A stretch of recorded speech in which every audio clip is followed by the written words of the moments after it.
पति पत्नी का झगड़ा, दिल छू लेने वाली कहानी। संयुक्त परिवार के एक पति पत्नी में काफी बड़ा झगड़ा हुआ।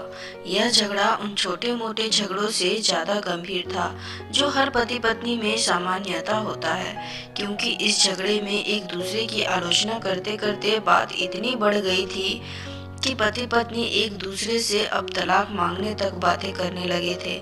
संयुक्त परिवार के बाकी के सभी लोग बहुत परेशान हो गए और वह सब किसी तरह इन दोनों को समझाकर इस झगड़े का अंत करना चाहते थे। जब सभी के प्रयास काम नहीं आए तो वे लोग पति पत्नी के इस जोड़े को घर के सबसे बुजुर्ग सदस्य यानी दादाजी के पास लेकर गए। जब दोनों पति पत्नी दादाजी के कमरे में प्रवेश किए तो दादाजी ने उन दोनों को बैठने के लिए कहा और फिर पूछा कि बताओ तुम्हारी समस्या क्या है। दोनों पति पत्नी एक साथ बोल पड़े और एक दूसरे पर आलोचनाओं की झड़ी लगा दी। जितनी कमियां पत्नी अपने पति में गिना रही थी उससे ज्यादा कमियां पति भी अपनी पत्नी में गिना रहा था और कई मिनटों तक यह सिलसिला चलता रहा। दादाजी ने भी इन दोनों को नहीं रोका और इनको अपना अपना गुस्सा एक दूसरे पर उतारने दिया।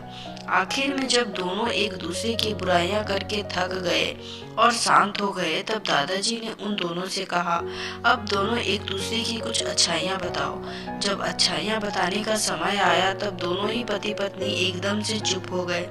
शायद गुस्से में उन्हें कुछ याद नहीं आ रहा था या फिर गुस्से की वजह से ही वह एक दूसरे की अच्छाइयां बताना नहीं चाहते थे। दादाजी ने यह बात भी महसूस कर ली।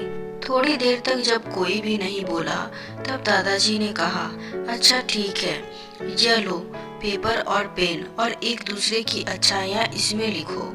पति पत्नी दोनों ने ही पेपर और पेन लिया और एक दूसरे से काफी दूर जाकर बैठ गए। थोड़ी देर तक ना पति ने कुछ लिखा ना पत्नी ने। फिर पति ने पेपर में कुछ लिखना शुरू किया। उसे देखकर पत्नी ने भी अपने पेपर में लिखना शुरू कर दिया। ऐसा लग रहा था जैसे दोनों एक दूसरे से कंपटीशन कर रहे हों। काफी समय तक दोनों ने पेपर में लिखा और जब पेपर लिखावट से भर गया तब दोनों ही अपना अपना पेपर लेकर दादाजी के पास उन्हें देने के लिए गए। दादाजी ने उन दोनों के ही पेपर लेने से मना कर दिया और कहा कि अपने अपने पेपर एक दूसरे को दे दो और अब एक दूसरे के पेपर पढ़ो। पति ने पत्नी को और पत्नी ने पति को अपना पेपर दे दिया। वे एक दूसरे के पेपर पढ़ने लगे। थोड़ी देर बाद पति और पत्नी दोनों की ही आंखों में आंसू थे। पेपर में अपने बारे में लिखी अच्छाइयाँ पढ़कर पत्नी तो फूट फूट कर रोने लगी।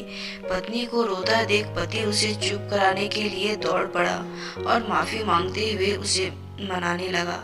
पत्नी ने भी पति से माफी मांगी और माहौल ऐसा हो गया जैसे कभी कोई झगड़ा हुआ ही नहीं था। तो दोस्तों, कमियां और खूबियां जगत के हर इंसान में होती है। अब हमारे ऊपर होता है कि हम कमियां देखकर अपने जीवन को नर्क बना लें या खूबियां देखकर अपने जीवन को स्वर्ग बना दें। उम्मीद करती हूँ कि कहानी पसंद आई होगी। इस कहानी पर आपकी क्या राय है कमेंट में जरूर बताएं और लाइक शेयर सब्सक्राइब जरूर कर दें। कहानी सुनने के लिए और देखने के लिए बहुत बहुत धन्यवाद।